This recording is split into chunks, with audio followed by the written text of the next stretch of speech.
Here are 101 facts about the F-16 Fighting Falcon, the most produced Western fighter jet in history with over 4,600 built, and after 50 years, it's still being manufactured, because apparently nobody's figured out how to make a better lightweight fighter. Number 1. Test pilot Phil Ostracher accidentally flew the F-16 13 days early because he couldn't keep it on the ground. During high-speed taxi tests on January 20th, 1974, the plane started oscillating so violently that the wingtips were scraping the runway at 150 miles per hour. Rather than become a fireball, he pulled back and took off, flying for 6 minutes in what became history's most unplanned maiden flight. Imagine explaining that to your boss. Number 2. The original YF-16 side stick literally didn't move, not even a millimeter. Pilots kept bending them during high G turns because humans aren't wired to push something that doesn't budge. So engineers added exactly 1/4 inch of travel, 6.35 millimeters for you metric folks. When you hit 25 pounds of force, the stick stops, which is the plane's way of saying that's 9 Gs. Buddy, your organs have had enough. Number 3. In September 1979, F-16 started dancing the cha-cha every time they fired their guns. The M61 Vulcan cannon vibrated at 6,000 rounds per minute, sending fake signals to the flight computer through an accelerometer that thought the plane was yawing. All 106 operational F-16s had to be retrofitted with vibration-isolated accelerometers.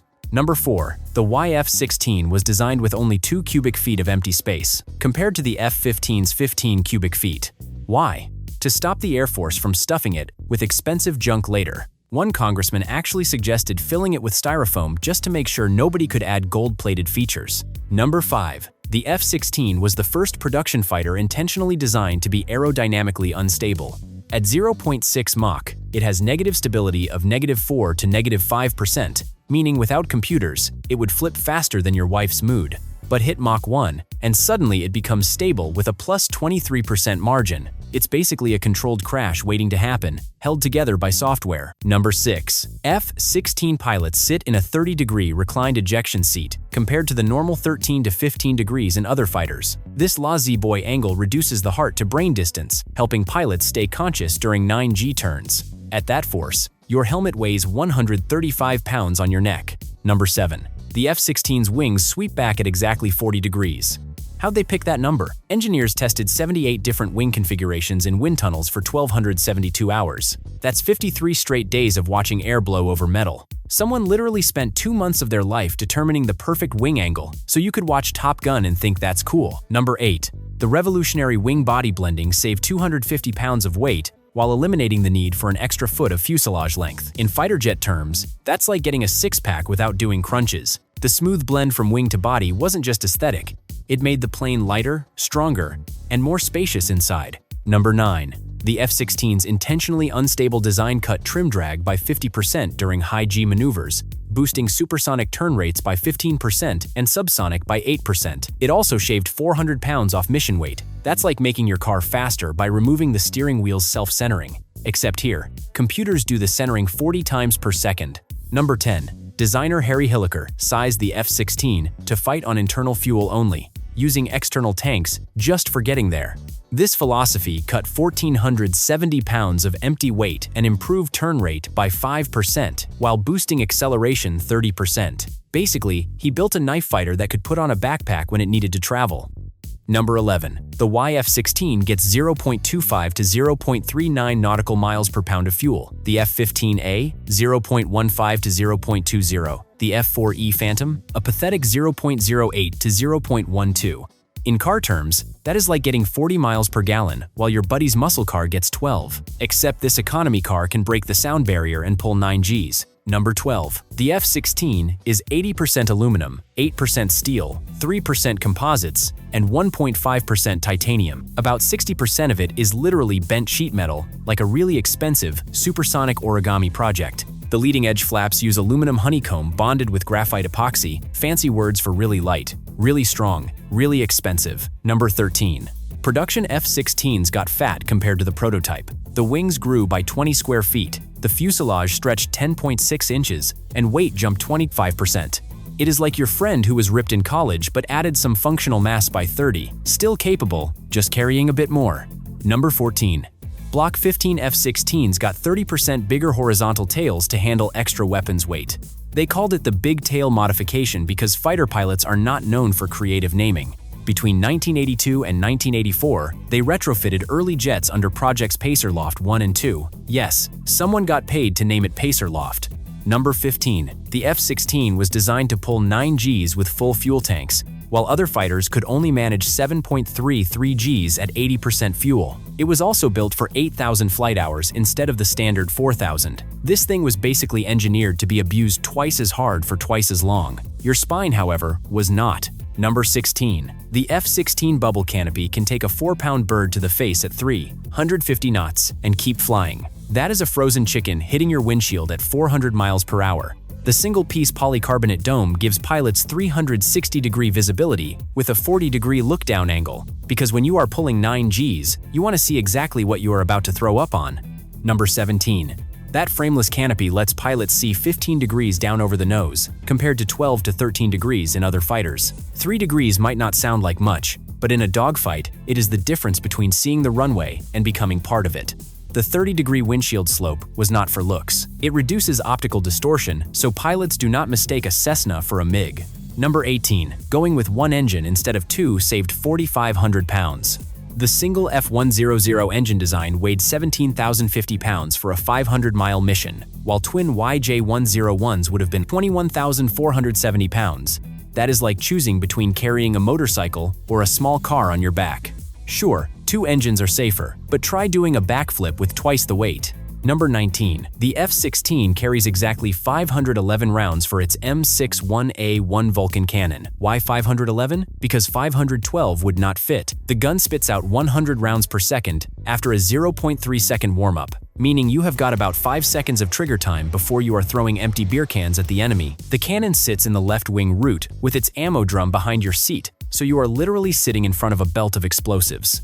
Number 20. Fighter jets typically gain 1 pound per day as engineers add features. That is 365 pounds per year of extra junk. The F-16 broke this rule by actually getting cheaper over time. Its unit cost dropped below the historical curve, making it the first fighter to reverse the gold plating trend. It is like your iPhone getting cheaper and lighter with each generation instead of costing a kidney. Number 21. In 1969, Colonel Everest Riccioni secured $149,000 to study lightweight fighters. Northrop got $100,000 for their YF-17, while General Dynamics got the leftover $49,000 for the YF-16. That's right, the F-16 started with less money than most people spend on a Tesla. Number 22. On January 16, 1971, the Air Force asked for proposals for a fighter under 20,000 pounds with high thrust-to-weight ratio. They basically said, make it light, make it turn, make it fast. The entire requirements document was shorter than a McDonald's menu. Number 23. April 13, 1972, General Dynamics got $37.9 million for 2 YF-16 prototypes, while Northrop received $39.8 million for their YF-17s. Northrop got more money and still lost. Their plane became the Navy's FA-18, so they got a consolation prize. Number 24. Deputy Defense Secretary David Packard championed the F-16 program from 1969 to 1971. Despite the Air Force basically telling him to pound sand, they were still traumatized from the C-5A and F-111 cost overruns. Packard forced them to build flying prototypes before committing billions. Number 25. The first YF-16 rolled out on December 13, 1973, painted in patriotic red, white, and blue like a flying American flag. Chief designer Harry Hilliker delivered it exactly 21 months after contract award. Today, it takes longer than that just to get environmental approvals for the paint job. Number 26. The official first flight happened February 2, 1974, when Phil Ostriker took the YF-16 up for 90 minutes, hitting 400 knots and 30,000 feet. This was 2 weeks after he accidentally flew it during taxi tests. Number 27. In April 1974, Defense Secretary James Schlesinger turned the lightweight fighter demo into a full production program, calling it the arms deal of the century. He wasn't wrong. Over 4,600 have been built. That's more than all European fighter jets combined. Number 28. During the fly-off competition, the YF-16 flew 330 sorties, totaling 417 hours, while the YF-17 managed 268 sorties. The F-16 flew more, flew longer, and flew better. Number 29. January 13, 1975. Secretary John McLucas declared the YF-16 the winner, citing lower costs, better range, and significantly better supersonic maneuverability. The Air Force planned to buy 650 to 1,400 aircraft. They ended up building over 4,600. Number 30. June 7, 1975. At Paris Air Show, Belgium, Denmark, Netherlands, and Norway signed for 348 F-16s at $12.5 million each. 4 countries basically went shopping together and got a group discount on fighter jets. Number 31. The Navy picked the losing YF-17 over the F-16 on May 2, 1975, because they're the Navy and they have to be different. They turned it into the FA-18 Hornet, which needed 2 engines because apparently carrier landings aren't scary enough with just one. Number 32. December 8, 1976. The first full-scale development F-16A flew with Neil Anderson at the controls. They originally ordered 15 test aircraft but cut it to 8 because even the test program was trying to save money. Number 33. The first production F-16A rolled out August 17, 1978 from Fort Worth. U.S. Air Force deliveries started in early 1979, just 4 years after picking a winner. Number 34. By 1981, the GAO reported the F-16 program budget exploded from $6.1 billion to $18.7 billion. Why? They decided to buy twice as many planes. If you order 2 pizzas instead of 1, the bill doubles. Shocking. Number 35. The unit flyaway cost was $10.2 million in 1978 to $1980. The original 1975 estimate of $6.4 million stayed relatively constant when adjusted for inflation. An American defense program that came in on budget? This might be the only time it's ever happened. Number 36. Being light and single-engined, the F-16 does not love taking hits. In combat, a few F-16s have been lost to relatively small arms or shrapnel because one lucky hit to the engine or hydraulic lines can be curtains. In contrast, bigger jets like the F-15 have 2 engines and can survive one out. However, the F-16 is tough in its own way. Israeli F-16s have returned home with significant battle damage, one famously with half a stabilizer shot off. Pilots say the plane is rugged for its size, but if an engine goes, you're gliding. Number 37. In exercises, F-16s have even bested F-15s occasionally in dogfights, despite the F-15's higher thrust and radar. A light, small target with a good pilot can exploit the element of surprise. An anecdote from a red flag. A pair of F-16s sneaked up on F-15s by flying low, then popping up. By the time the F-15s saw them on radar, the F-16s were within sidewinder range and splashed the Eagles. Of course, in BVR, with equal pilots, an F-15 usually wins, thanks to bigger radar and more missiles. Number 38. The jet's official name is Fighting Falcon, but try finding a pilot who calls it that. To its crews, it's the Viper. The nickname came from its snaky look and from the 1970s TV show Battlestar Galactica, the colonial Viper starfighter. The name originated at Hill AFB, Utah in the late 1970s when pilots voted on names. Generals vetoed Viper as the formal name. No snakes, please, but it stuck. Number 39. The official Fighting Falcon name was selected via MacDill Air Force Base's Name the Plane contest in May 1976. Technical Sergeant Joseph A. Curdell won, inspired by the U.S. Air Force Academy's Falcon mascot. His prize? A free dinner at the MacDill NCO mess. Number 40. The F-16 has been built by the thousands. Over 4,600 produced since 1976, the most of any Western fighter ever. As of 2025, it's also the world's most common combat aircraft, with over 2,000 still operational across 25+ nations. It's the Chevy of combat jets, affordable, reliable, and everywhere. Number 41. During the Cold War, there was a special F-16 variant proposed, the F-16/79, which would have used a J-79 engine from F-4 Phantoms instead of the modern turbofan. Development cost $18 million with projected unit cost of $8 million.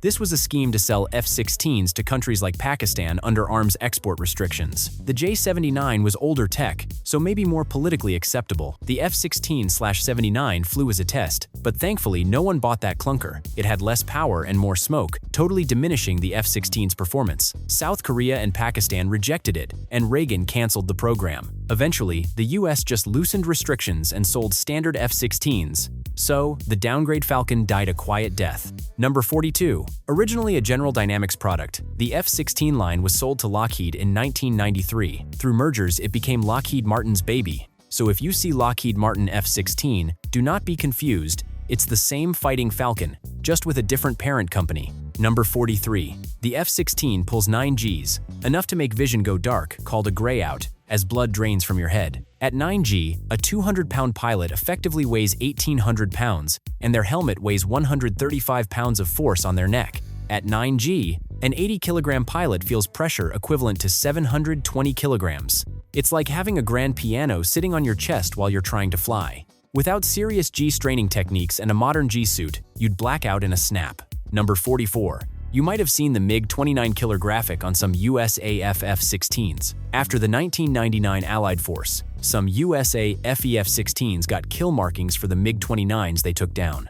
One jet, Tail 2137, had 3 Red Star kill marks for 3 Jastrebs from the 94 Banja Luka incident and later deployed to the Middle East. Talk about history on the wing. Kill marks on F-16s are rarer than on F-15s since F-15s did more air-to-air in Desert Storm, but they exist and they're awesome. Number 45. Good thing the F-16 now has an automatic ground collision avoidance system, Auto-GC-AS. In 2016, this computer system proved its worth by saving an unconscious F-16 pilot's life. During a training dogfight, the pilot GLOC'd, blacked out, and the jet began diving. The Auto-GC-AS detected the impending doom and automatically pulled up at the last moment, leveling off the F-16 out of a dive just before impact. The pilot woke up to find his jet flying safe, literally saved by the jet's autopilot angel. That's some sci-fi stuff, right there. Number 46. The F-16 single engine is a powerhouse.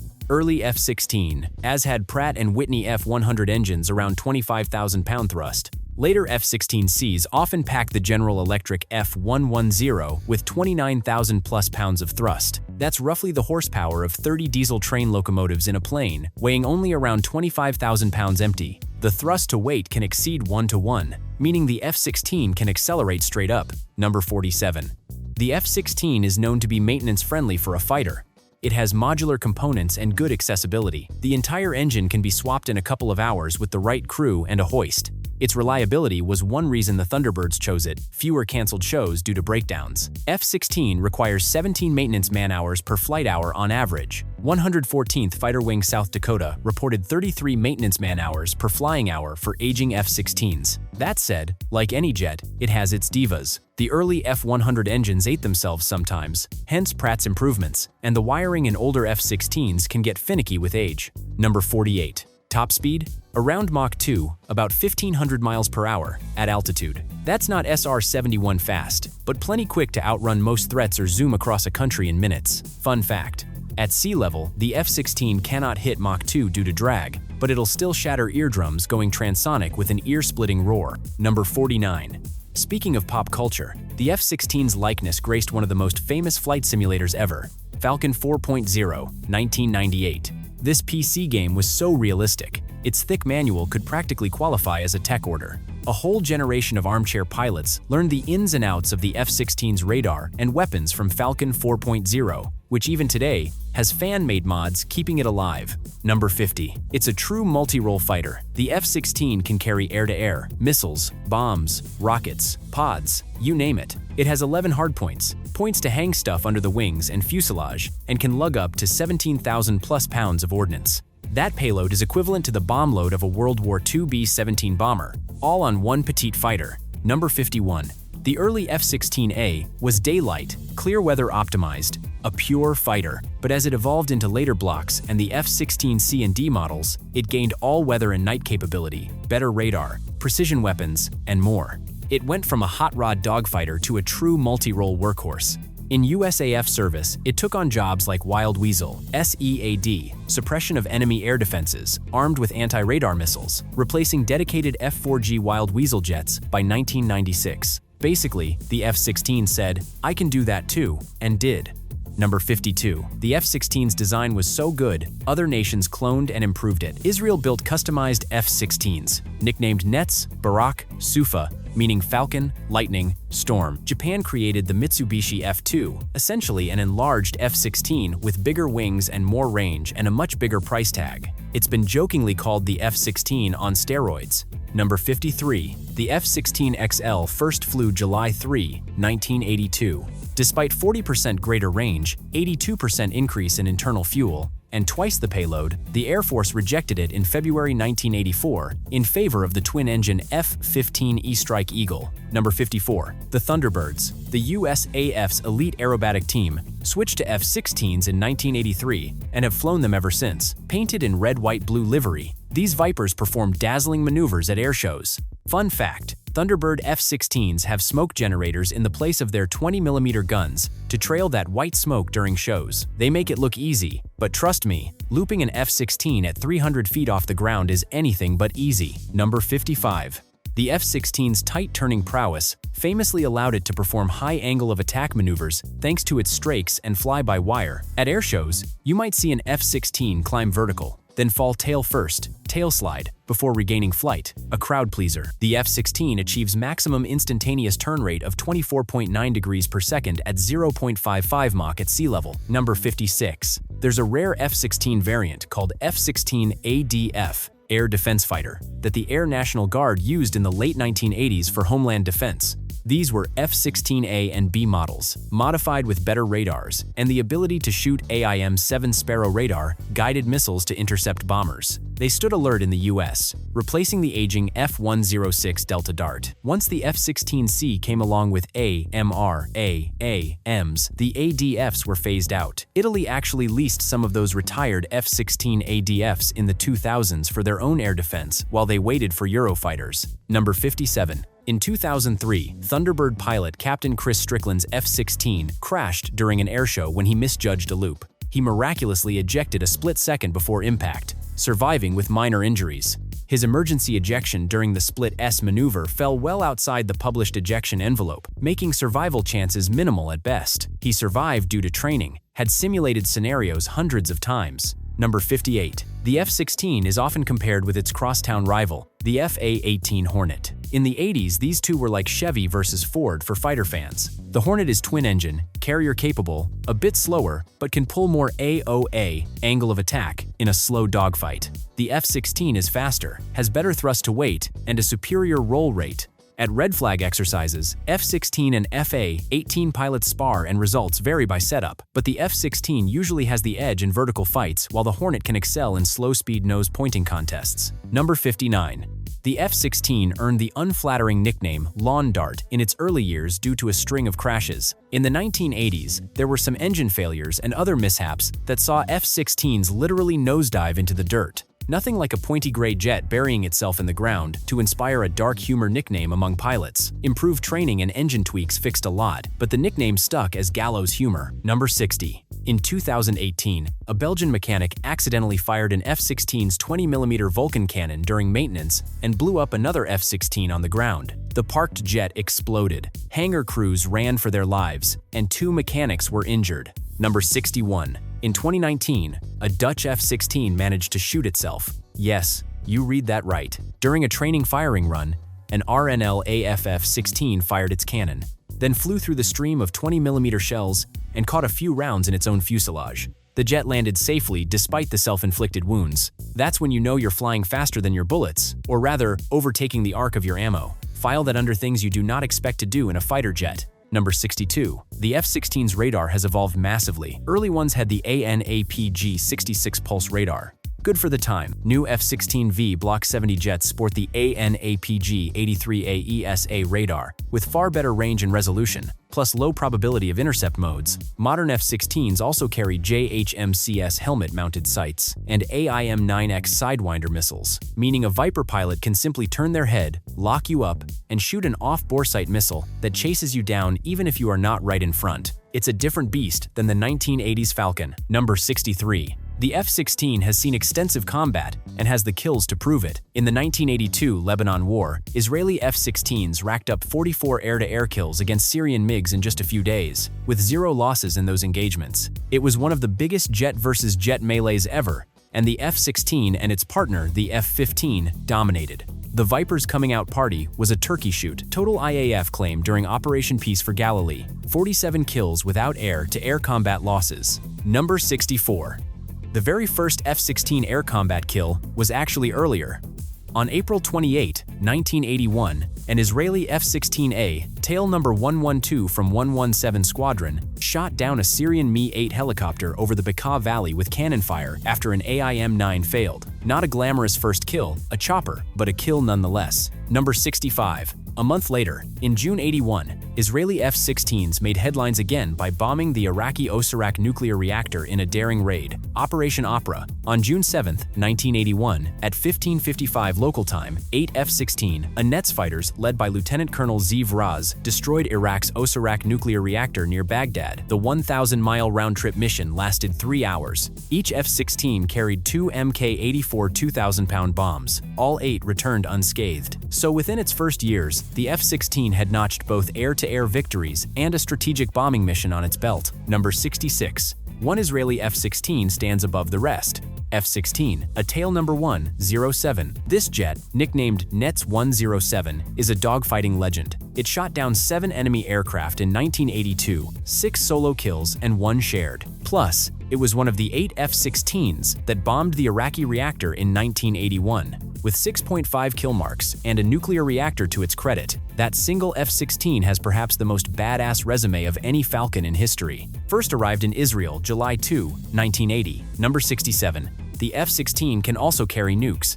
Certain F-16s are nuclear capable, able to drop the B-61 nuclear bomb as part of NATO's nuclear sharing program. Since 1982, American F-16s in Europe have stood on alert for nuclear strike missions, though we hope they never get that call. Picture a petite F-16 lugging a 10-kiloton nuke. Talk about overkill. Number 68. The first F-16 air-to-air kill against another fighter was on July 14, 1981, when an IAF F-16 downed a Syrian MiG-21 with an air-to-air missile. Number 69. The U.S. Air Force was slower to score air-to-air kills with F-16s since there were not many dogfights for America post-Vietnam. But on December 27, 1992, at 10:42 a.m., during the no-fly zone over Iraq, USAF F-16s finally got on the board. Captain Gary Nordo North, flying F-16D No. 900778 from 33rd Fighter Squadron, fired an AIM-120 AMRAAM and shot down an Iraqi MiG-25 Foxbat at around 3 nautical miles. Not only was it the first USAF F-16 air-to-air kill, it was also the world's first combat kill with an AMRAAM missile. The Iraqi Foxbat pilot never knew what hit him. He was engaged beyond visual range at night. Foxbat drivers used to think they could outrun anything.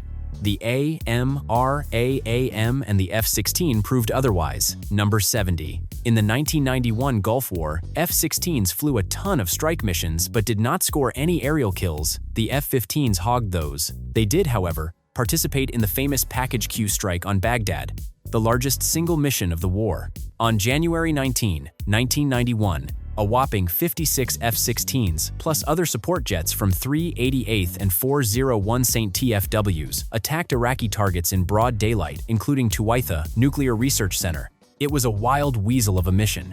Dense flak, SAMs everywhere, chaos on the radios. 2 F-16s were shot down by SAMs. Both pilots became POWs. The raid taught the Air Force a lesson. Sending big formations of non-stealthy jets against a dense air defense was a bad idea. Stealth fighters, like the F-117, were having a much easier time. The F-16s bravely went into the lion's den, and luckily most came home, but it was not pretty. Number 71. During Operation Desert Storm, 249 USAF F-16s flew 13,340 sorties, most of any coalition aircraft. 7 F-16s lost in combat. 3 confirmed to SAMs, 4 to other causes. 0 air-to-air losses. F-16s were jokingly called SCUD Busters and the Iraqi Air Force Dive Club. On one mission, an F-16CG was shot down by an Iraqi SAM, and the pilot became a POW for a brief time. Number 72. NASA loves the F-16. They've used several for experimental projects. The most famous is the NF-16DV ISTA variable in-flight stability test aircraft, recently redesignated X-62A. This heavily modified two-seater can mimic the flight characteristics of other planes via software, basically an in-air simulator. It's been used to test autonomous AI piloting recently, essentially becoming a drone fighter with a safety pilot. NASA also had an F-16XL, did airflow tests with it, and even fitted one F-16 with thrust vectoring nozzles. The VISTA did some of that to see how super maneuverable they could get it. Number 73. The Balkan Wars in the 1990s saw F-16s in NATO service finally dogfighting again. On February 28, 1994, in the Banja Luka incident, USAF F-16Cs, enforcing a Bosnia no-fly zone, engaged Serbian jets. In a 4-minute skirmish, they shot down 4 Serb J-21 Jastreb attack planes, and possibly a 5th. It was NATO's first-ever combat engagement. Number 74. Captain Robert Wilbur Wright, flying F-16C Tail No. 2137, shot down 3 Serbian aircraft in that single mission, using 1 AIM-120 and 2 AIM-9s, first USAF single mission triple kill since the Korean War. Aircraft number 2137 is still in service as of 2023. The Serbs never even saw the Falcons on their radars before AIM-120 AMR AAM started slamming them. Talk about a rude awakening for anyone doubting the F-16's air-to-air chops. Number 75. In the Kosovo War of 1999, a Dutch Air Force F-16AM made history by achieving the Netherlands' first aerial victory since World War II. On March 24, 1999, opening night of Operation Allied Force, Major Peter Tankink, flying Dutch F-16AM J063, fired an AMRAAM and downed a Serbian MiG-29. The MiG pilot was killed. Falling wreckage was hit by Yugoslav Strela 2M in friendly fire. That same night, USAF F-15s took out other MiGs. A few weeks later, another USAF F-16, Pilot Lieutenant Colonel Mike Viper Shower, bagged another MiG-29. Number 76. On May 2, 1999, Lieutenant Colonel David Goldfein's F-16CG number 880550 was shot down by Serbian S-125 SAM during Operation Allied Force. He ejected and was rescued. The wreckage is now displayed at Yugoslav Aeronautical Museum, Belgrade. Goldfein later became USAF Chief of Staff. Number 77. Not one to be outdone, the Turkish Air Force has used F-16s in several high-profile shootdowns. In 2015, a Turkish F-16C shot down a Russian Su-24 Fencer strike aircraft with an AIM-120C from 14 to 19 kilometers range after a claimed 17-second airspace violation on the Syrian border. It was the first downing of a Russian or Soviet aircraft by a NATO jet since the Korean War, and it caused a major diplomatic showdown. Turkey stood firm, saying rules are rules. The event sent Putin into a mild rage, but ultimately Russia held back on retaliation. Chalk 1 kill to the Viper in an incident that had the world holding its breath. Number 78. There's a 2-seat F-16 used for training and special missions, designated F-16B and D, or F-16F in some exports. The 2-seater sacrifices some fuel for that back seat. Interestingly, the Israelis use some 2-seaters in combat with a weapons systems officer in back. That back seat can also be used for a VIP ride. Many an Air Force general has taken an incentive flight in an F-16B or D to experience the ride and usually puked if the pilot was mean enough. Number 79. Greek and Turkish F-16s occasionally tangle in mock dogfights over the Aegean, a contentious rivalry, and sadly, in 1996, a Greek Mirage 2000 actually shot down a Turkish F-16, Block 40 serial number 910023 from 192 Philo, killing the pilot, one of the only times an F-16 has been lost in air combat, though Turkey insisted it was an accident. Loss officially confirmed by Turkey in 2012. Number 80. The F-16's versatility extends to weird missions. It can carry a 300-gallon travel pod, also known as a luggage pod, to ferry pilots' personal gear on deployments. It's basically a giant suitcase strapped under the jet. Pilots have been known to stuff folding bikes, golf clubs, and cases of soda in there when flying to a remote base. So yes, the fearsome Viper occasionally plays FedEx. Number 81. The F-16 sits low to the ground, so if it's carrying centerline ordnance or tanks, ground crew have to squat or go prone to get under there. Also, the jet is so small that the landing gear had to retract inward into the fuselage. There was not room in the thin wings. This gives the F-16 that narrow track gear, great for fitting in the plane, but not as stable on rough fields. They mostly operate from nice runways, but some countries practice F-16 ops from highways. As long as it's a straight stretch and reasonably smooth, the Viper can take off from a road. Number 82. The F-16 turned out to be a great wild weasel platform for knocking out enemy air defenses. Armed with AGM-88H ARM missiles and electronic jammers, F-16 CJs roamed Iraq, Serbia, and beyond, baiting enemy radars to light them up, then firing missiles down those beams. In 1995, Captain Scott O'Grady, flying F-16 C number 89 2032, was on a no-fly zone patrol over Bosnia when a Serb SAM battery sneakily fired while staying off radar. His F-16C was hit by an S.A-6 missile at 26,000 feet, and he ejected over hostile territory. O'Grady evaded capture for 6 days, eating bugs and hiding under bushes, until rescued by U.S. Marines on June 8, 1995. Radio contact established at 0208 a.m. after 5 days. His story became a media sensation and loosely inspired the movie Behind Enemy Lines. The lesson: the Viper could defend itself, but SAMs were still a threat, one that required guts and tactics to beat. Number 83. Inside the cockpit, the F-16 was one of the first to have a HUD, head-up display, integrated as primary. The HUD shows aiming reticles, flight data, and more, so the pilot can keep eyes up. Modern F-16s also have multifunction displays, and some have large flat panel displays, post-MLU and newer blocks. But that wide-angle HUD, projecting in green glow, remains an iconic part of the F-16 look. Number 84. Pakistan has a long history with the F-16. The PAF started using them in 1983 and scored kills during the Soviet-Afghan War. Pakistani F-16s shot down at least 9 intruders officially, possibly up to 20+ unconfirmed, in the late 80s, including Afghan Su-22 fitters, MiG-23s, an Su-25 Frogfoot, and an Antonov, and 26 transport. Number 85. On May 17, 1986, Squadron Leader Hamid Qadri from Number 9 Squadron shot down 2 Afghan Su-22 M3Ks near Parashanar, one with AIM-9L, one with cannon after the initial Sidewinder failed. Most kills were with Sidewinders, but one Su-22 was taken out with the Vulcan cannon, gun kill, old school. Number 86. The cockpit was one of the first to implement HOTAS, hands-on throttle and stick, concept fully, meaning the pilot can control radar modes, weapons release, comms, all without taking hands off the throttle or stick. This was a big pilot workload reduction. By now it's standard in fighters, but the F-16 was cutting edge in integrating HOTAS controls, a bubble canopy, HUD, and a relaxed stability airframe. It basically set the template for all 4th-generation fighters to follow. Number 87. On August 4, 1988, a PAF F-16 shot down a Soviet Su-25 flown by Colonel Alexander Rutskoy, future Russian vice president. Rutskoy ejected, was captured in Pakistan, and later returned to the USSR. Number 88. One PAF F-16 was lost on April 29, 1987, likely hit by a stray Sidewinder from its wingman in the furball. Flight Lieutenant Shahid Sikandar Khan ejected safely, so the only jet to shoot down a Pakistani F-16 was another F-16. Awkward.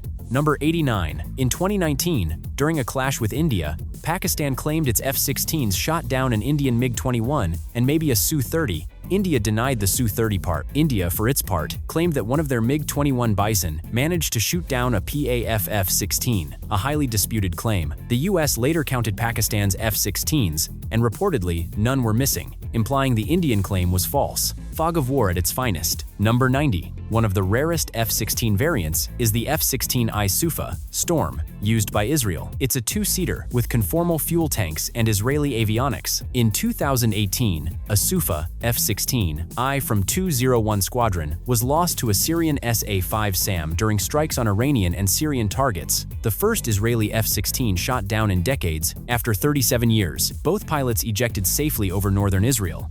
Israel retaliated hard for that, hitting a bunch of Syrian targets. It was a wake-up call that even a trusty F-16I loaded with countermeasures is not invincible if pilots get complacent. The investigation indeed blamed pilot error for not defending against the missile.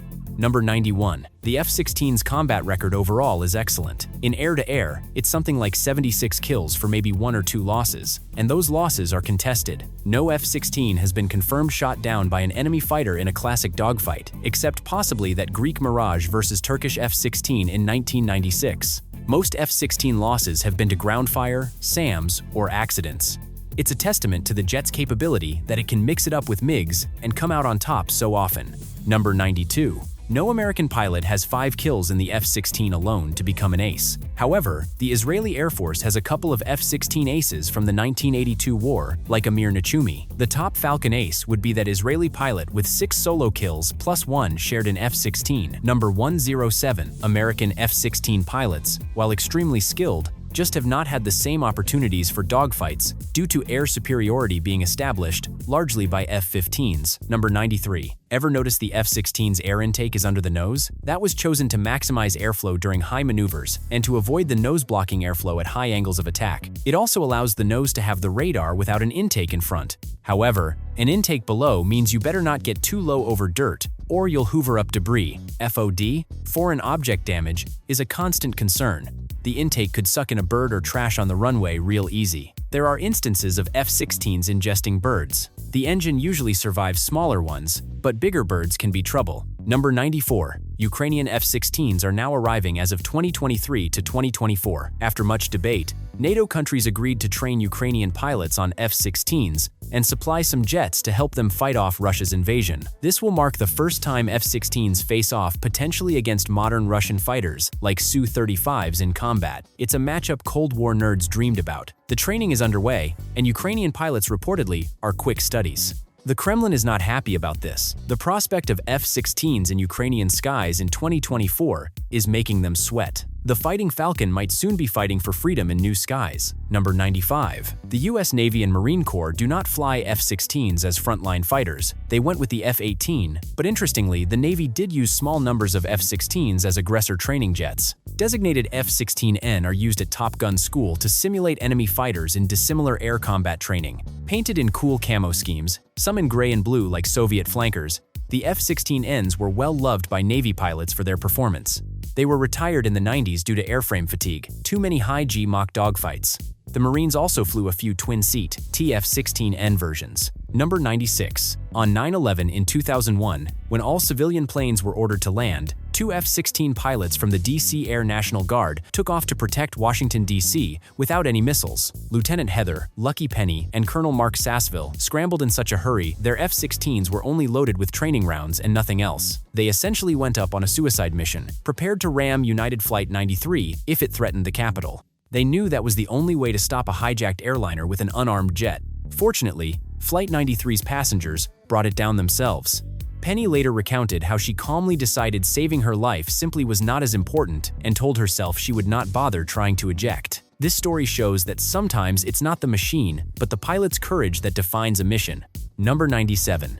In 1989, during the invasion of Panama, Operation Just Cause, F-16s flew night missions to intimidate Panamanian forces. They dropped bombs and provided loud nighttime sonic booms to encourage surrender. It was one of the first combat uses of USAF F-16s. Not a single air-to-air engagement happened, but the F-16 proved its utility in precision strike, some carrying LANTIRN pods for navigation and targeting in the dark. Number 98. The F-16 is surprisingly small. People often are shocked when they stand next to one. It's about 49 feet long, with a 31-foot wingspan. By comparison, an F-15 is 63 feet long with a 43-foot span. This petite size means less weight and a harder target to spot, but also less room for fuel. The Falcon makes up for its limited internal fuel with external tanks, usually one centerline 300-gallon tank and 2 wing 370-gallon tanks for long trips. Still, its combat radius on internal fuel is fairly short, around 350 miles on a high-low-high strike. Number 99. On June 7, 2006, 2 US AF F-16s dropped a GBU-12 Paveway and GBU-38 JDAM, 500 pounds each, on an al-Qaeda safehouse, killing Abu Musab al-Zarqawi, the al-Qaeda in Iraq leader. Number 100. In 2003, during Operation Iraqi Freedom, an F-16 CJ Block 50 was locked by a Patriot PAC-3 battery 30 miles south of Najaf. The F-16 fired an AGM-88 Charm, destroying the Patriot radar in self-defense. One of 3 Patriot-friendly fire incidents in 10 days. Number 101. On a lighter note, the F-16 has been a movie star. The most famous appearance is arguably in Iron Eagle, 1986, where a teenager steals an F-16 to rescue his dad. Totally realistic, right? The film's flying scenes, using real Israeli F-16s for filming, were a hit with young aviation geeks, even if the plot was bonkers. Released January 1986, filmed with Israeli Air Force F-16s repainted with fake USAF markings since the USAF refused cooperation. Grossed $24,159,872 at US box office, opening number 1 with $6,104,754 from 1,080 screens. Notably showed F-16 scoring aerial kills more than 6 years before a real USAF F-16 achieved its first air-to-air victory. And that's all for Viper. Check out this video for 101 facts about F-35 Lightning.